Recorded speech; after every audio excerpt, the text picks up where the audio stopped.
Muy buenos días, saludo a todos nuestros amigos, la familia de la fe, a todas las personas que nos siguen por este medio, con la paz del Señor. Estamos en este mes del amor, en este mes en el que muchas parejas deciden juntarse, casarse, comprometerse, en el resto del año también, pero como que escogen esta como un mes más romántico. Lo importante es que lo hagamos con compromiso verdaderamente, sabiendo lo que esto implica y depositarnos en las manos de Dios, que Él nos va a llevar de a poquito, ¿no es cierto? Así que le digo esto porque este próximo día sábado tengo que realizar un matrimonio de una parejita de aquí de la iglesia, de unos siervos de la iglesia, de un chico, una chica que se conocieron aquí, y mire cómo son las cosas, ¿no es cierto? Dios inquietó sus respectivos corazones, ellos hicieron caso y están por comprometerse. Y esto tiene algo que ver con uno de los puntos que le quiero hablar más adelante, porque vamos a hablar del amor. Y para eso quiero contarle una historia que me llamó la atención, que me llegó, creo que al celular, alguna cosa así, y me llamó mucho la atención. Y habla de un señor violinista que en un momento determinado se bajó del metro de Nueva York, dice ahí, parece que es de los más ajetreados, de los más agitados. Tuve la oportunidad de estar ahí hace un poco menos de 2 años, y en realidad todo el mundo está a la carrera, todo el mundo entra, sale, corre, no al saber, no regresa a ver, no presta atención a nada, ¿no es cierto? Y dice que se bajó un violinista de ahí del metro de Nueva York a una de las tantas bonitas paradas que existen, no todas lo son así, pero él escogió una muy bonita parada. Se bajó, abrió el estuche de su instrumento, sacó el violín y comenzó a tocar las más hermosas melodías que jamás uno pudiera haber imaginado. No obstante, la gente dice que pasaba y pasaba desapercibida del arte que estaba manifestando este violinista. La gente corría, iba, venía, entraba, salía, mientras él deleitaba con las más hermosas notas musicales, además de ese instrumento que es tan hermoso y un sonido que remueve los tímpanos no solo del oído, sino del corazón, ¿no es cierto? Y bueno, pues este hombre pasó tocando ahí toda una mañana, ¿sí? No recibió el aplauso, no recibió el reconocimiento, quizás por excepción alguna persona de las que no tenía prisa se detuvo a escuchar por unos segundos, y él se levantó y se fue. Pues resulta que este hombre que estaba dando ese mini concierto ahí, se había presentado en la misma ciudad, ¿sí? Pero en un elegantísimo auditorio unos días antes, ¿sí? Y para el concierto que él había dado días antes, las mismas sinfonías que tocó en una de las paradas del metro de Nueva York, pues hubo una venta anticipada de las entradas que se agotó a pesar de su altísimo costo, ¿no es cierto? Que superaba los $1,000 la entrada más barata, y era el mismo artista que había tocado ahí. ¿Por qué le cuento esta historia? Porque esta historia ilustra muy bien lo que quiero compartirle el día de hoy. Pues hoy nosotros vivimos en un mundo en el que pensamos que las cosas que tienen valor son únicamente aquellas que llevan una etiqueta que menciona o que refleja un valor pecuniario alto, un valor financiero alto, ¿no es cierto?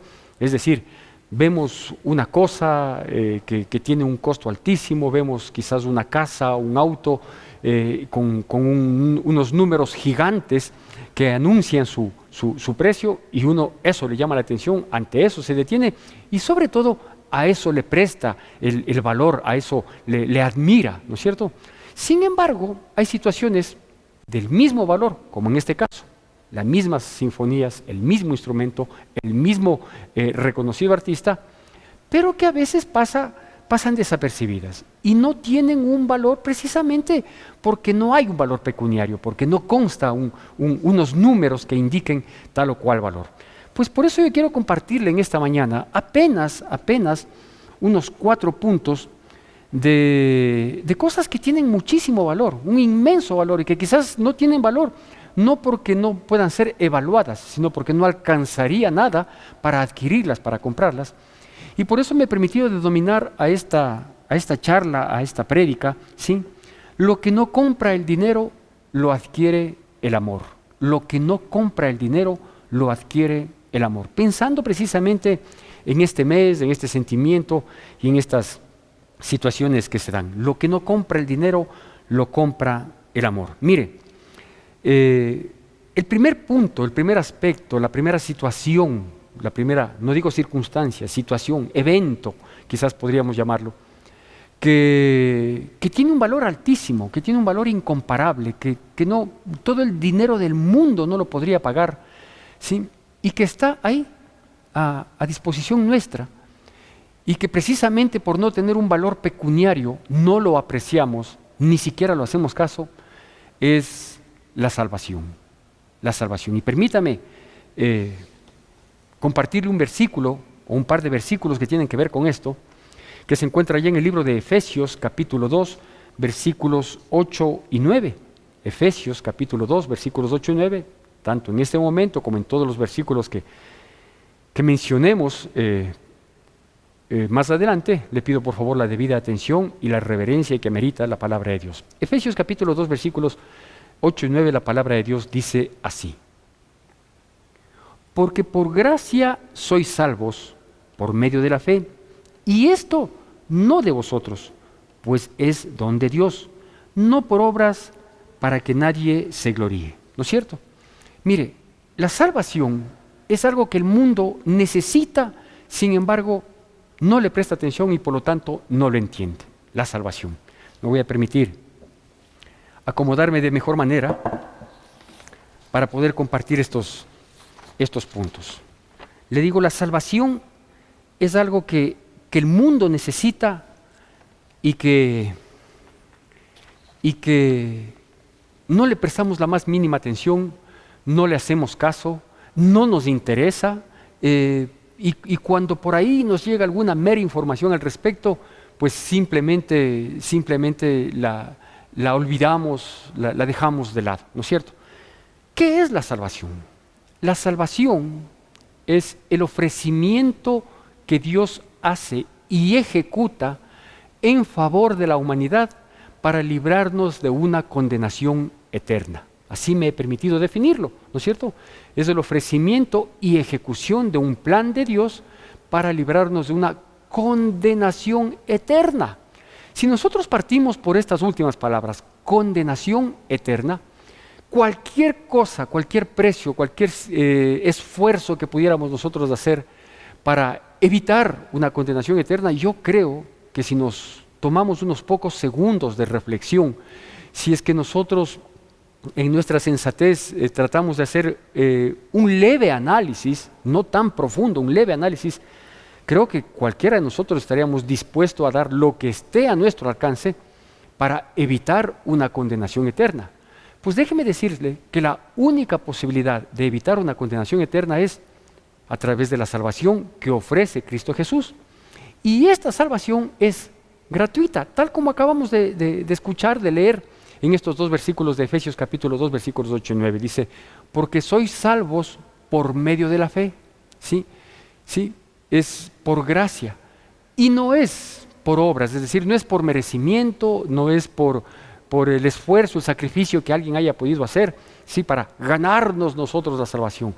La salvación es un plan de Dios que nos libera de una condenación eterna y que es dada por gracia, es decir, gratuitamente. ¿Por qué? Porque el precio de esa salvación es tan alto que solo una persona podía pagarlo. Y esa persona es Cristo Jesús. Y lo que a nosotros nos corresponde, ¿sí? Es tan ínfimo, tan irrisorio en comparación al beneficio que es creer en Jesucristo. Porque es la fe en Él y ese don, aún ese don, es dado de parte de Dios.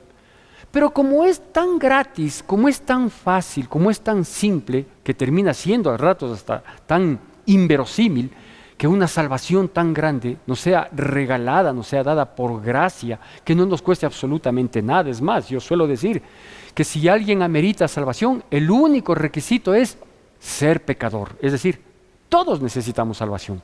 Sin embargo, esa gratuidad de la salvación hace que pase desapercibido, hace que no le tomemos importancia, hace que quede en un tercer o cuarto plano de nuestra vida, si quizás algún momento, si quizás algún rato, etcétera, etcétera, y no prestamos atención a nada de la salvación. Tan cierto es esto, que imagínense, que cuando se propone a nivel de conversación, a través de las redes sociales, en un canal de YouTube, ¿no es cierto? Se propone el otorgar salvación, el inquietar los corazones para que la gente se dé cuenta de la necesidad y de la necesidad de la salvación y de lo maravilloso que esto ofrece. Sí, hay mucha más acogida cuando se ofrece el pecado. ¿Sí? Usted puede ver los suscriptores de de los canales y de las redes que proponen pecado, que proponen consumo de drogas, que proponen sexo ilícito, que proponen lujuria, concupiscencia, pornografía, que los que proponemos un mensaje de salvación, ¿no es cierto? Hay mucho más seguidores, ¿sí?, de la farándula, de las noticias, de las especulaciones, de los artistas, de su vida de pecado, etcétera, etcétera. Los que proponemos una vida y vida en abundancia. ¿Por qué? Porque no es solo librarnos de la condenación eterna, sino que la salvación inclusive es ofrecernos aquí, en esta vida terrenal, una vida y vida en abundancia.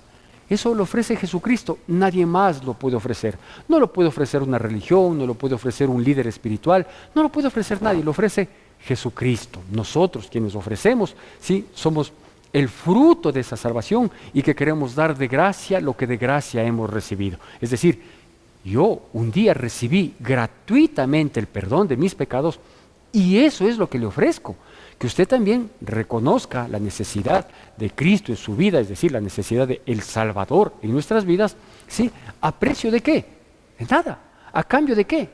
De nada, ¿no es cierto? Entonces, son cosas que no tienen un valor pecuniario, como le decía al inicio, no porque no se las pueda fijar en muchos casos como este, ¿sí?, sino porque simplemente no existiría dinero alguno que lo pueda pagar.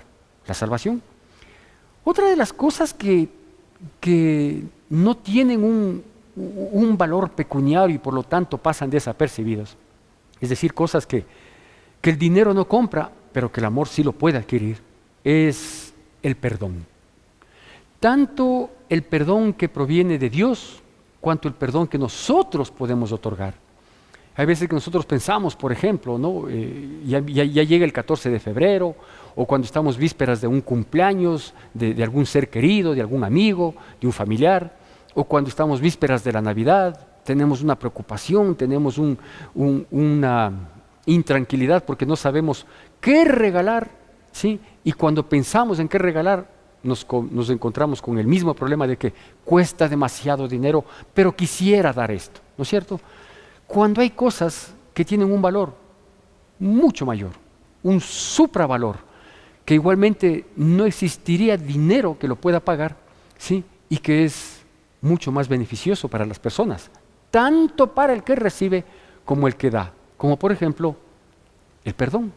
Y en el mismo libro de Efesios va a salir en pantalla también el capítulo 4, versículo 32, en el mismo libro de Efesios 4:32, la palabra de Dios dice así: Antes, sed benignos unos con otros, misericordiosos, perdonándoos unos a otros, como Dios también os perdonó a vosotros en Cristo.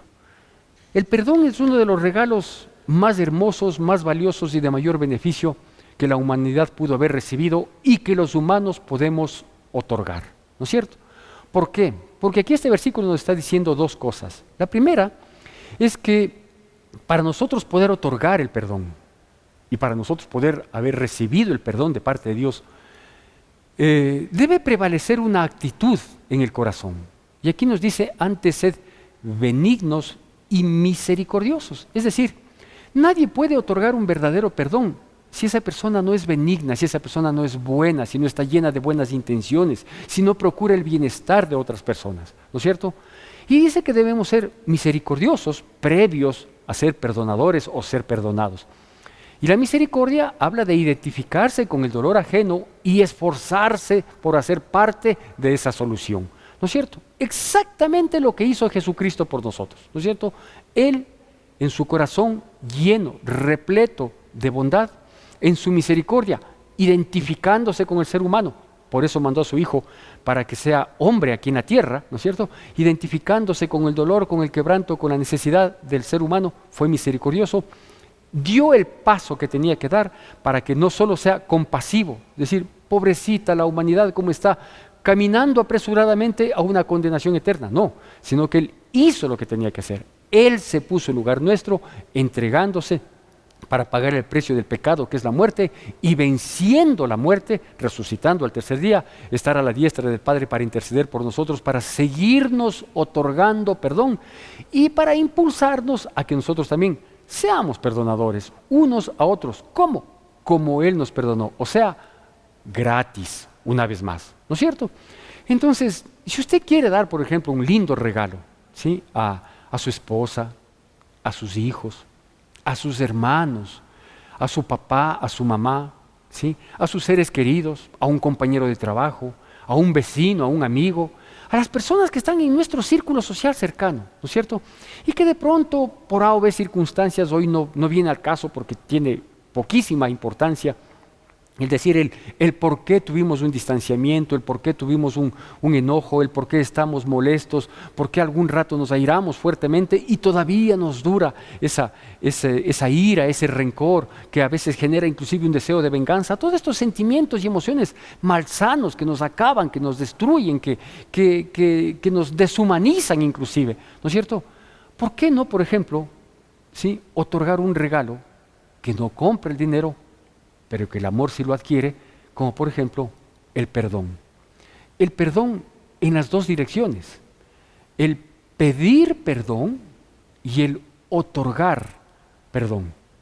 Un regalo de esa naturaleza no va precisamente envuelto en un papel bonito, no va con un lindo lazo. Con que vaya la tarjeta es suficiente. Una tarjeta que diga: amada esposa, yo sé que con mi comportamiento te he hecho sufrir, y no solo a ti, sino a mis hijos, que después de Cristo Jesús es lo más grande que tengo en mi vida. Pero hoy, después de haber pensado por varias semanas qué te iba a regalar en este próximo fin de semana, que es el Día del Amor y la Amistad, en muchos países, no en todos, yo quiero regalarte y que me regales algo. Algo que a lo mejor me ha costado unas noches de insomnio, pero que vale la pena, porque el fruto que me va a dar ese regalo y el fruto que te va a dar ese regalo, ¿sí?, va a ser muchos años de paz, tranquilidad y prosperidad. Quiero pedirte que me perdones por haber hecho malas cosas, por no haber entendido el plan que Dios tenía para nuestras vidas. Pero quiero comenzar por algo, con este primer regalo. Por favor, te pido que me perdones. Y que la esposa le otorgue el perdón. ¿Sabe cuánto se logra?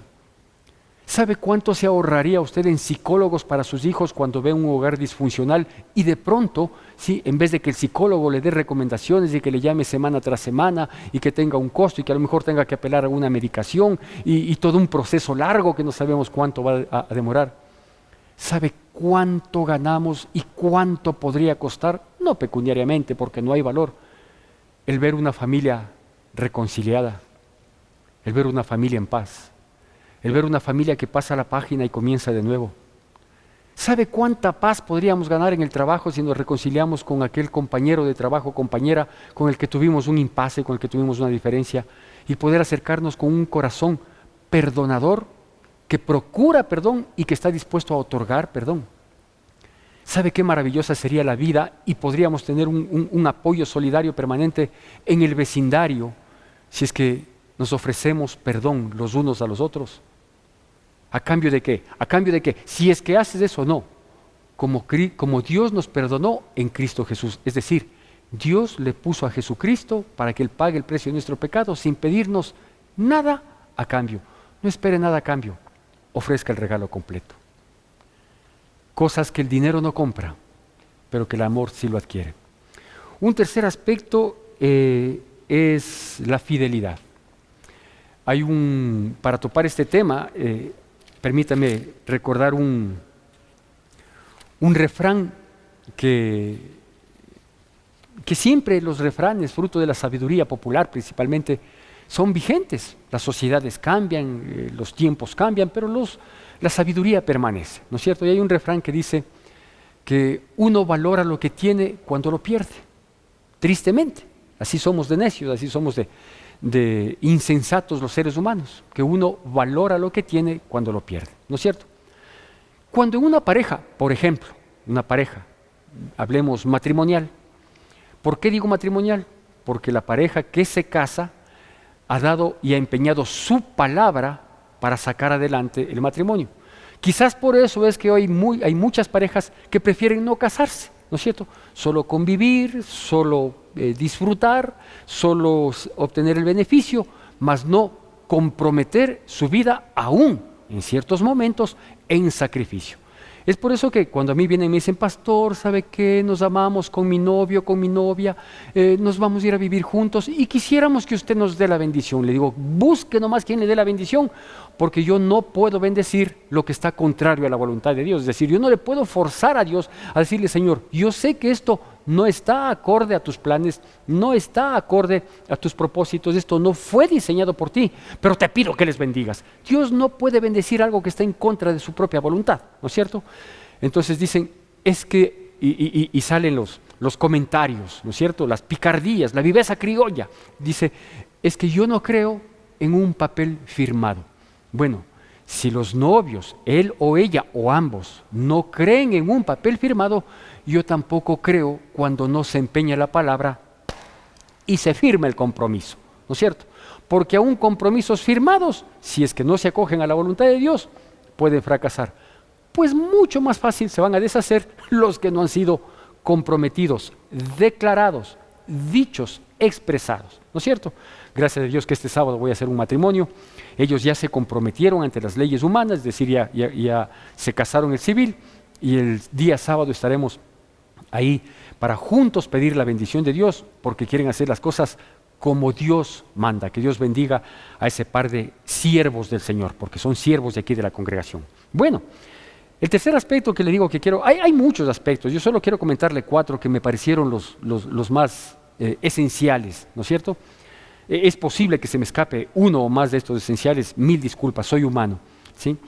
El tercer aspecto, digo, es la fidelidad.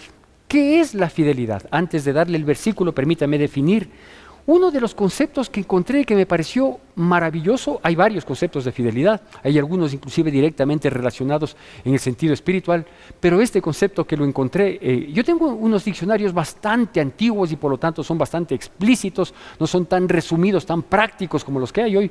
Y en uno de esos encontré esta definición de fidelidad o de fiel. Dice, fiel es el que tiene en sí las reglas que demanda de otro. Fiel es el que tiene en sí las reglas que demanda de otro. Es decir, el que tiene bien claro, ¿sí?, cómo deberíamos comportarnos, manejarnos, vivir nuestra vida, porque yo tengo las reglas bien claras y esas yo demando de otros, pero porque las tengo bien claras y las vivo y las ejecuto, ¿no es cierto? Entonces ahí nosotros podemos entender lo que dice este versículo, Hebreos capítulo 3, versículos 1 y 2, igualmente en pantalla e igualmente con reverencia y atención a la palabra de Dios. Dice así, por tanto, hermanos santos, participantes del llamamiento celestial, considerad al apóstol y sumo sacerdote de nuestra profesión, Cristo Jesús, el cual es fiel al que le constituyó, como también lo fue Moisés en toda la casa de Dios. ¿Sí? Una vez más nos dice el versículo 1 del capítulo 3 del libro de Hebreos que el ejemplo es Cristo Jesús, el cual es fiel, ¿no es cierto? Y nos dice que esa fidelidad, ¿sí?, o sea, eso de tener las reglas claras, ¿sí?, de lo que yo demando al resto, dice, es fiel al que lo constituyó. Es decir, Jesucristo fue fiel a su Padre Dios en el cumplimiento del plan, en todo ha sido fiel, pero aquí en la tierra, en el cumplimiento del plan de salvación que Dios tenía, porque Él tenía las reglas claras, al igual que su Padre, ¿no es cierto? Entonces su Padre demandaba lo que Él había dado y Jesucristo demanda de nosotros fidelidad, igual como Él ha sido fiel con nosotros, ¿no es cierto? Entonces yo pienso, digo, por ejemplo, en el matrimonio mismo, ¿no es cierto? O en la vida de pareja, digamos, hablando no de una pareja unida sin papel, sino una pareja de noviecitos, de enamoraditos, ¿no es cierto? En los que se compromete amor eterno y es más el emocionalismo y la novelería que el verdadero compromiso. ¿Qué pasa, por ejemplo, cuando este aspecto, que no tiene un valor, que no lo cotizamos, que no lo evaluamos, ¿sí? Cuando debemos de ejecutarlo, sino que lo valoramos verdaderamente cuando se pierde? Usted sabe el dolor que causa una infidelidad, es decir, que alguien haya roto las reglas que estaban claramente en mí y que estaban claramente en la otra persona, porque la fidelidad siempre tendrá que manejarse de dos personas, en dos personas, al menos de dos personas, ¿no es cierto? O en dos partes, digamos, porque puede ser, por ejemplo, la fidelidad de Dios con la iglesia. Entonces, en la iglesia somos muchas personas, pero los de la iglesia debemos ser fieles a Dios, ¿no es cierto? Entonces, al menos se maneja en dos partes. ¿Por qué aclaro esto? Porque hay personas que dicen, sí, que se manejan solitos y son fieles a sus propios principios. Ahí no hay cómo ejecutar fidelidad, ¿no es cierto? ¿Por qué? Porque siempre debe haber dos partes. Y uno puede decir, yo soy fiel a mis principios y en mis principios está matar al que yo quiero. ¿Sí? ¿Y quién aceptó esa regla? ¿Y quién aceptó esa propuesta? ¿No es cierto? Entonces, no puede funcionar la fidelidad si no hay al menos dos partes.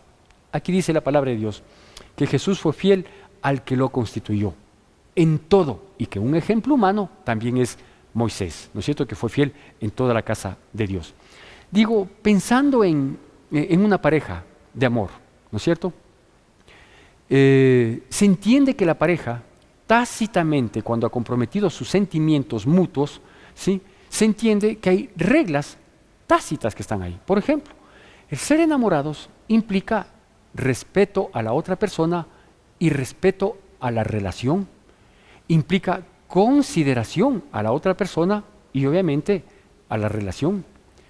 Implica respeto, consideración, armonía, ayuda, apoyo, ¿no es cierto? Solidaridad a la otra persona y a mí mismo, ¿no es cierto? Entonces, la fidelidad se rompe cuando, teniendo claras las reglas, uno de ellos las vulnera. Te voy a ser fiel cuando uno se casa. Te voy a ser fiel en las buenas, en las malas, en la enfermedad, en la salud, en la pobreza, en la riqueza.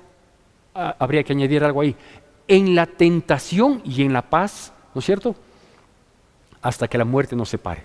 Y que Dios nos permita vivir hasta viejitos juntos con las reglas que implica la fidelidad, las reglas tácitas, como es el respeto, la consideración, el apoyo, etcétera, etcétera.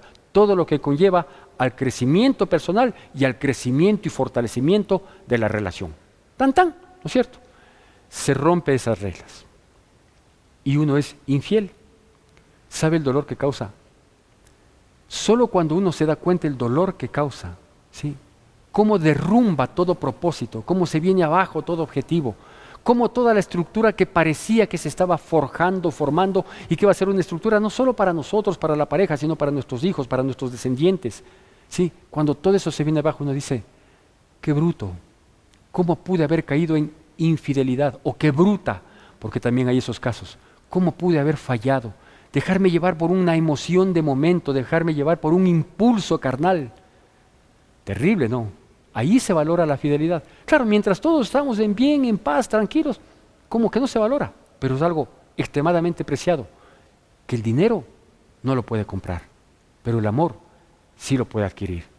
Así que si usted ha caído en infidelidad y pretende volver a recuperar con dinero, ahórrese. Mejor, humíllese delante de la poderosa mano de Dios, suplíquele que tenga misericordia, que le perdone sus pecados y que le abra otra oportunidad, que no siempre se la tiene, porque el perdón es eterno, la fidelidad es eterna, el amor es eterno, las posibilidades son limitadas, ¿no es cierto? Suplíquele a Dios que le abra una posibilidad para volver a retomar, ¿sí? Y construir con esfuerzo, con dedicación, perseverancia y mucha fidelidad para recuperar lo que quizás se perdió por la infidelidad. Hay infidelidad también en el trabajo, cuando una persona pertenece a una empresa y no es fiel, ¿no es cierto?, a esa empresa, a esos principios, al objetivo de la empresa. ¿sí? Y se pierde, también trae consecuencias graves.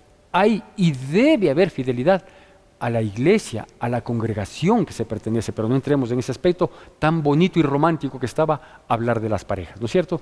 Y un cuarto y último aspecto que quiero mencionarle, que parecería, ¿qué le digo?, tan innecesario topar esto, ¿no es cierto?, que parecería que es algo tan intrínseco en el ser humano, tan espontáneo, tan natural del ser humano, pero que lastimosamente, al igual que la fidelidad, se la valora cuando se la pierde. Y es el afecto. El afecto. Y para eso permítame citar un versículo que se encuentra en el libro de Filipenses, capítulo 2, versículos 1 y 2. Filipenses, capítulo 2, versículos 1 y 2, con reverencia, con atención, la palabra de Dios dice así. Por tanto, si hay alguna consolación en Cristo, si algún consuelo de amor, si alguna comunión del Espíritu, si algún afecto entrañable, si alguna misericordia, completad mi gozo sintiendo lo mismo, teniendo el mismo amor, unánimes, sintiendo una misma cosa. ¿No es cierto? Digo, parece que decir este cuarto aspecto, el afecto, ¿sí? El afecto que no lo compra el dinero. Y si es que pretende comprar el dinero, es un afecto condicionado, es un afecto temporal, pasajero, ligero, liviano, destructible, ¿no es cierto? Pero el verdadero afecto no lo compra el dinero, lo compra el amor. Cuando uno brinda amor, cuando uno brinda comprensión, cuando uno brinda respeto, cuando uno brinda un verdadero afecto entrañable, es decir, no fingido, no malsano, no malintencionado, ¿sí? Surge el afecto del otro lado. Mire lo que me pasó a propósito del matrimonio que le digo que tengo que hacer el día sábado y que los noviecitos y sus respectivas familias posiblemente estén viendo esto y se van a decir, que no nombre, ¿quiénes son? No, no voy a dar nombres ni dirección porque ya sé que estamos invitados pocos. Bueno, el día sábado pasado, ¿sí? El próximo sábado hago el matrimonio, pero el sábado pasado nos reunimos en el lugar en donde vamos a hacer la celebración de este matrimonio, obviamente con todas las medidas de seguridad, con el debido distanciamiento, etcétera, etcétera, con tapabocas, solo sacándonos para la foto y riéndonos así, ¿sí? Entonces, el día sábado fui al repaso, 9 de la mañana estuve ahí para hacer un repaso, para finiquitar algunos aspectos ya en el lugar mismo, ¿sí? Y yo sorpresa, me encontré con la sobrina de la novia, ¿sí? Una niña que desde que vino al mundo yo le he querido. Me encantan los niños, me fascinan los niños, son una motivación en mi vida, por eso es que mi nieto tiene un lugar especial en mi vida y en mi corazón. No hay estado de WhatsApp en el que mi nieto no se luzca, ¿no es cierto? Y me encontré, digo, con esta niña, que le conocí desde el vientre de su madre prácticamente. Y cuando yo ingresaba y bajaba del vehículo de un hermano que tuvo la gentileza de llevarme, sale esta niña y viene corriendo y me abraza y para mí fue un impacto de regocijo impresionante. Y yo le cojo, a pesar de que ella estaba igual con su mascarilla, ¿sí? Tiene unos ojos divinos, su presencia es maravillosa, ¿sí? Y yo le abrazo y ella me abraza y le digo, hola mija, ¿cómo está? Qué linda, le amo, le he extrañado. Me dice, yo también te extrañé, pastor. ¿Sí? Le digo, y yo le amo. Dice, yo también te amo, pastor. En realidad, yo era mucho más efusivo que ella, pero basta que ella repita las palabras que yo le estaba diciendo y que las entiende. A lo mejor no en profundidad ni he hecho un análisis, porque los niños son espontáneos, ¿no es cierto? Entonces, ese afecto entrañable, ¿sí?, que me manifestó esta niña me colmó, ¿sí? Eso no lo adquiere el dinero, eso uno se lo gana.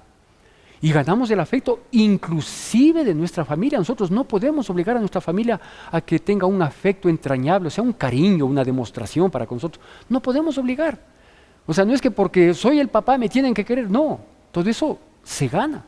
Eso no se compra con dinero. Yo no les puedo a mis hijos colmar de dinero para que me amen. Pregunte usted cuántos hijos han sido colmados de dinero que han terminado perdiéndose, a ver si es que no hubieran cambiado todo lo que recibieron de sus padres por un abrazo, por un tiempo de comunicación, por una conversación, por un compartir juntos. Ese afecto entrañable que nos dice que implica tener comunión precisamente.